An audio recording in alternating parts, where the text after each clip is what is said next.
উনি তো নন্দীগ্রামে ছিলেন, গর্ত করে নিয়ে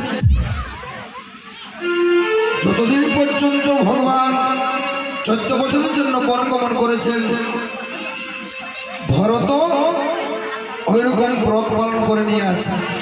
ভরত কেন অযোধ্যার যত নরনারী আছেন সকলে ব্রত পালন করেছে। আর এই 14 বছরেই বর্মা গেলেন কেন? কইকে 17 বছর, 18 বছর, 13.5 বছর, 12 বছরে মারতে পারে। ভগবান মর্যাদা পুরুষোত্তম সবকে মর্যাদা দিয়েছে। যখন বিশ্বামিত্র মহামুনি দশরথ মহারাজের কাছে গেলেন, বলছেন হে রাজন, তোমার পুত্রকে আমাকে দিতে হবে। বলছেন কাকে? রাম। তাতে আমার যজ্ঞ রক্ষা হবে। অনেক রাক্ষস আমার যজ্ঞকে ধ্বংস করে দিচ্ছে। বলছেন রাম কেন? আমি যদি যাই তাতে তোমার যজ্ঞ রক্ষা হবে না। আর যদি দশরথ মহারাজ আসতেন তাহলে কি যজ্ঞ রক্ষা হইত না? হইতো। দশরথ মহারাজ এমন প্রতাপশালী, ইন্দ্র পর্যন্ত সিংহাসনকে ছেড়ে দিতেন। বলছেন আমার সর্বস্ব নেন, কিন্তু রাম দে তো ন বলো এ গোসাই রামকে দেওয়া যাবে।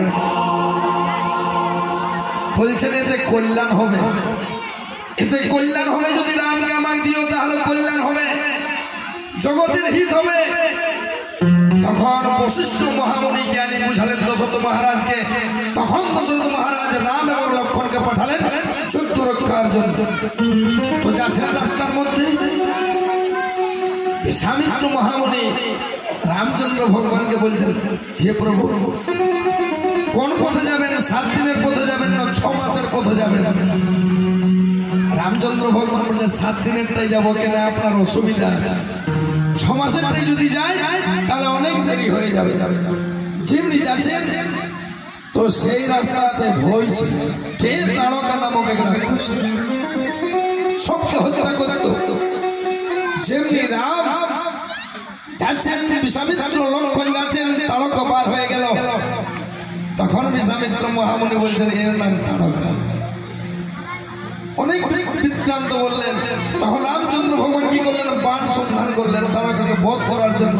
তখন তারকা হাসলেন, বলছেন ধন্য ধন্য, তুমি দশরথের পুত্র তো না, রঘুবংশীয় বলো তো রঘুকুল কে রীতি সদা চলে আই, প্রাণ যাই পর বচন ন যাই।